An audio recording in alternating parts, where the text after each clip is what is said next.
Lorsqu'on est dans GPI, c'est possible de faire imprimer des listes d'élèves. Donc, on laisse en fait là, la plateforme GPI générer des listes d'élèves. Donc, pour y arriver, on clique sur Matière groupe. On sélectionne un groupe en particulier et on clique sur l'onglet Liste.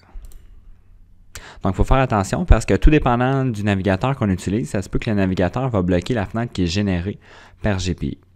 Donc, on va autoriser la fenêtre, l'affichage de la fenêtre.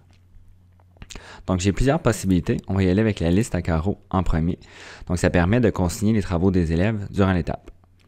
Donc, par exemple, j'ai 10 travaux à consigner durant l'étape. Habituellement, une largeur de colonne là, de 2 ou 3 unités, c'est suffisant pour rentrer les résultats. Dans le premier champ, on va indiquer le nom et le prénom de l'élève. Et ensuite, on va produire la liste. Donc, je peux nommer mes colonnes.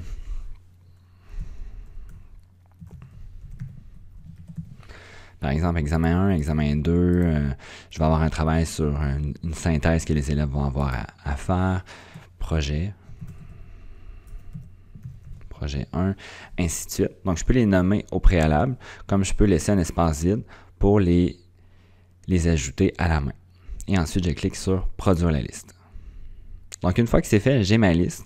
J'ai tout simplement à cliquer droit et à l'imprimer.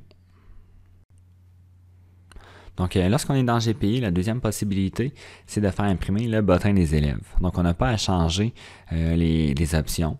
Le bottin, en fait, qui va être généré, va nous donner accès à toutes les coordonnées, à toutes les informations concernant les élèves, si jamais on a à rejoindre les parents ou... en fait, là, c'est vraiment toutes les informations qui vont s'y retrouver. Donc, on va encore une fois faire produire la liste. Et là, on a accès à toutes les informations de l'élève. Et encore une fois, on clique droit et on fait imprimer.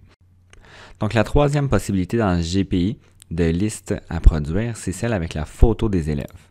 Donc, on sélectionne cette option. On n'a pas à changer les autres options. Et ensuite, on a tout simplement à cliquer sur « Produire la liste ». Donc, on a une liste qui est générée avec la photo de chacun de nos élèves. Ça peut toujours être pratique pour faire nos plans de classe ou encore, c'est une liste importante à laisser à nos suppléants là, si jamais on a à s'absenter.